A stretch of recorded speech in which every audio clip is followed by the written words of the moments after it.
So right off the top, I have to come clean here and admit that I'm not the biggest fan of anime and never really have been. Although the older I get, the more I have slowly been discovering an appreciation for the more serious and dramatic side of things as opposed to the comedic side, the big titted anime girl style humor. Um, and then we get to Azura's Wrath, and let me tell you, I absolutely adore this game. Um, and for the life of me, I don't think I can really fully express to you why that is, other than just to say that it evidently itched a scratch that I uh, was not entirely aware was there until I played it. Um, for those of you that don't know anything about Azura's Wrath, it's basically what you would get if you were to take the basic core concepts for the God of War franchise and instead turned it into an over the top, batshit crazy anime. And I say that because not only is the entire thing presented as if it were an anime, um, but this game constantly um, escalates on itself in true anime fashion.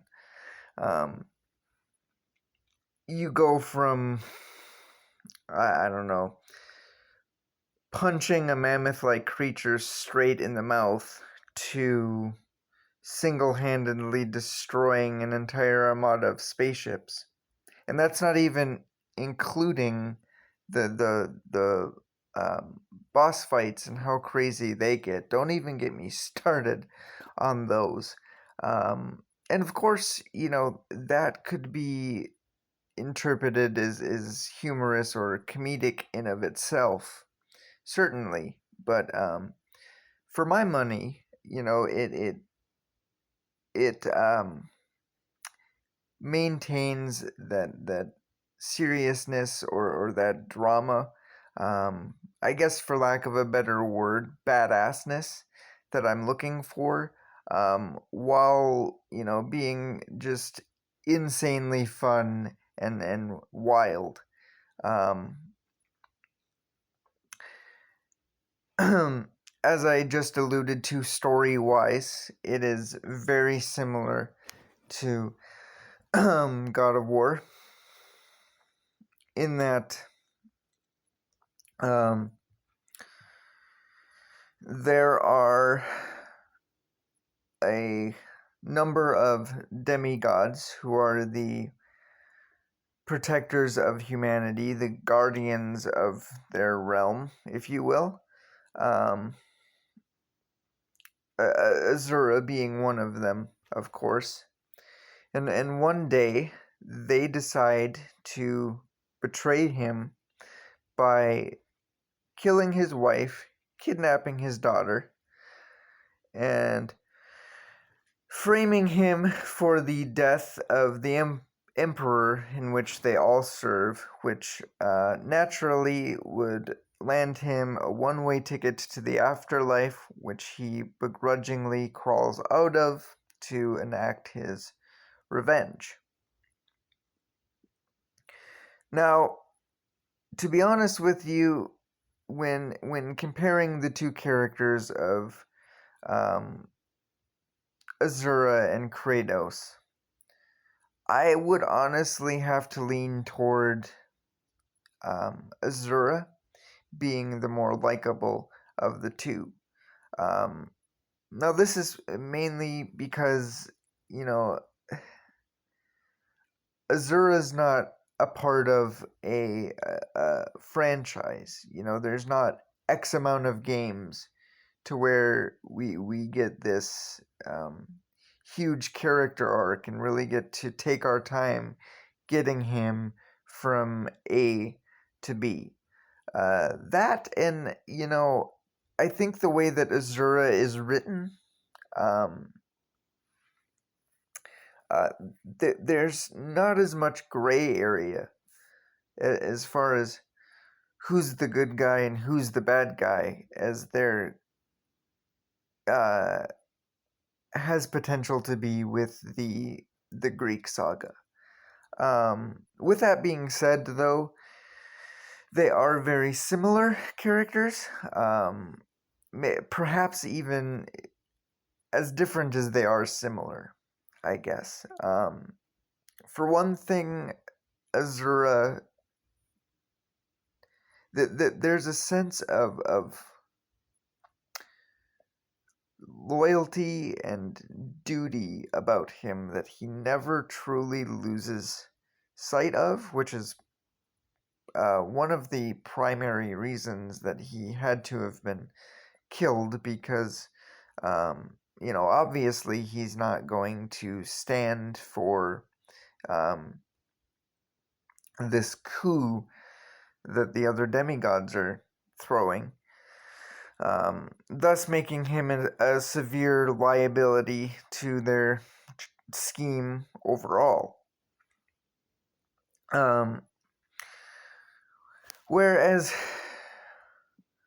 with Kratos, with Kratos,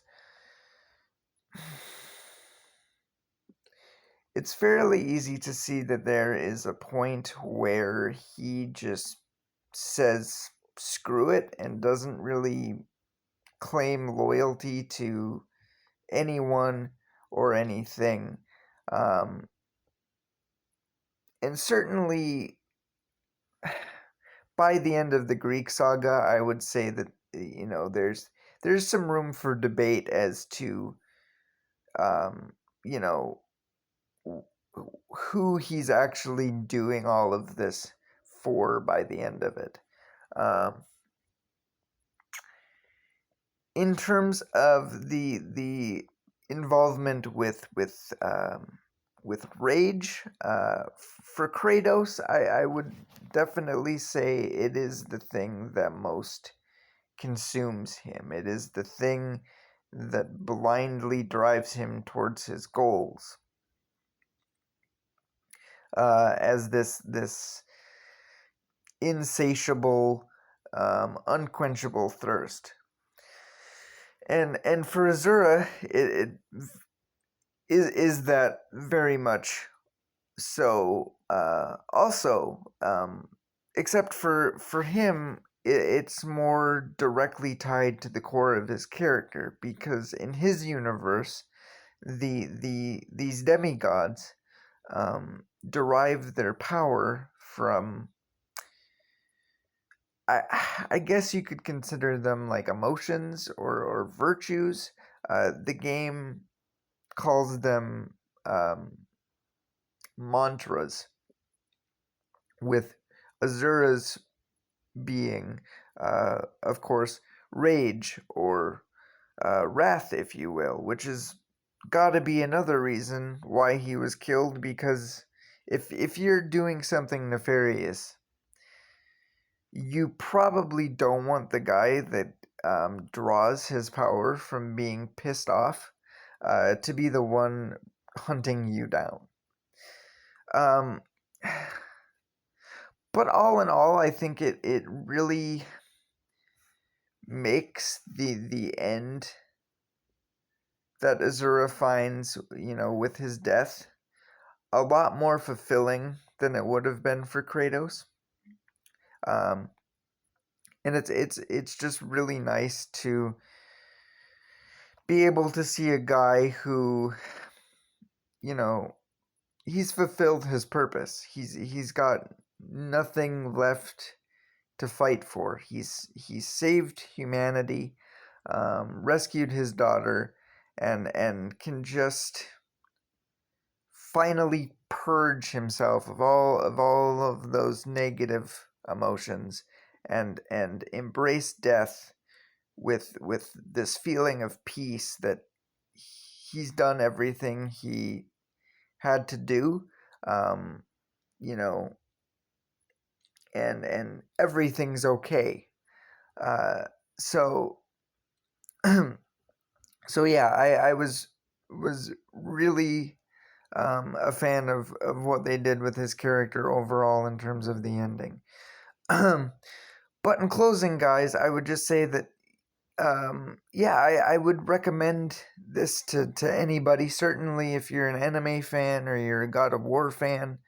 I would also recommend that if you are interested in checking this out um, in any capacity, uh, you probably should splurge a little bit, spend the extra couple bucks and get all the DLC, because this is one of those games where if you want the true ending, you definitely gotta, play those extra chapters, which, as far as I'm concerned, is well worth it. This was a game that I had so much fun with that I just couldn't help myself. It uh, compelled me to want to see everything that this game had to offer, and certainly see where it was gonna all end up at the end.